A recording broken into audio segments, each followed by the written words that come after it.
તો આ સાથે વાત કરીશું એક મહત્વપૂર્ણ સમાચાર પ્રાપ્ત થઈ રહ્યા છે નજર તેના પર આણંદની હોસ્પિટલમાં 5 વર્ષના બાળકનું મોત થયું હોવાના સમાચાર મળી રહ્યા છે બોરસદની શ્રદ્ધા હોસ્પિટલમાં બાળકનું મોત થયું છે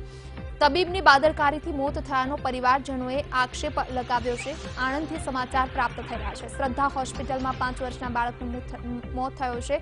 પરિવાર દ્વારા બાળકનો મૃતદેહ સ્વીકારવાનો ઇનકાર કરવામાં આવ્યો છે હોસ્પિટલ બહાર પરિવારજનો દ્વારા હોબાળો કરવામાં આવ્યો ખંભાતના ભુવેલ ગામના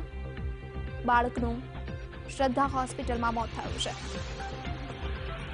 પરિવારજનો દ્વારા ડોક્ટરની બેદરકારીના કારણે મોત થયું હોવાના આક્ષેપો લગાવવામાં આવ્યા છે અને આ જ આક્ષેપ સાથે બાળકના મૃતદેહનો સ્વીકાર કરવાનો ઇનકાર કરી દીધો છે તો આ સાથે તેમના પરિવારજનો પણ એકઠા થઈ ગયા હતા હોસ્પિટલ ખાતે વધુ માહિતી સાથે સંવાદદાતા વિમલ અમારી સાથે ફોન લાઈન પર જોડાઈ ગયા છે વિમલ, ક્યારે આ ઘટના ઘટી, શું કહેવું છે પરિવારજનોનું, કારણ કે 5 વર્ષનું બાળક ગુમાવ્યું છે અને હોસ્પિટલ તંત્ર પર આક્ષેપ લગાવવામાં આવી રહ્યા છે?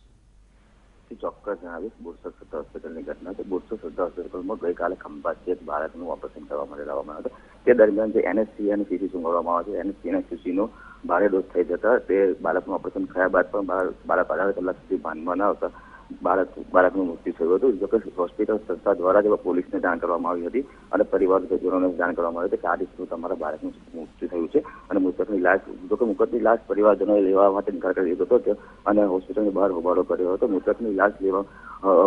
પોલીસ ફરિયાદ થયા બાદ જ લેવાનો વાત પરિવારજનો કરી રહ્યા છે. જી આભાર આપનો માહિતી આપવા માટે વિમલ.